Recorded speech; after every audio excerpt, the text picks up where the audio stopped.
उम्मीद है आप सब लोग खैरियत से होंगे। और आज जो मैं आपको बताने वाला हूँ कि बहुत सारे मर्द और औरतें ऐसी होते हैं जिनके बालों के जो सरे होते हैं वो दो हिस्सों में तकसीम हो जाते हैं और इसके बाद बाल टूटना शुरू हो जाते हैं, वो अपनी ग्रोथ पूरी नहीं कर सकते।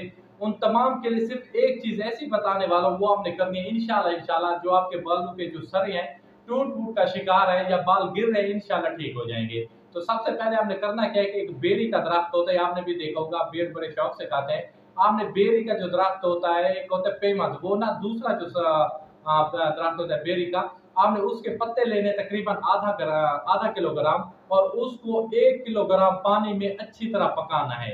जैसे ही वो पानी आधा किलो रह जाता है, आपने वो अच्छी तरह छान लेना है और आपने 3 से 4 दिन तक वो पानी इस्तेमाल करना है। जब भी आप नहाते हैं, नहाने के बाद वो जो पानी है शावर की मदद से या वैसे हाथों की जैसे आप तेल लगाते हैं ऐसे सर में हल्की हल्की मसाज करनी है, उसके बाद कंघी कर लेनी है और फिर दूसरे दिन नहाना है, यही काम दोबारा करना है या सुबह शाम भी ये काम कर सकते हैं। इंशाल्लाह इंशाल्लाह आपके जो बालों के सरे टूट रहे हैं या दो हिस्सों में तकसीम हो रहे हैं, इंशाल्लाह इंशाल्लाह ठीक हो जाएंगे।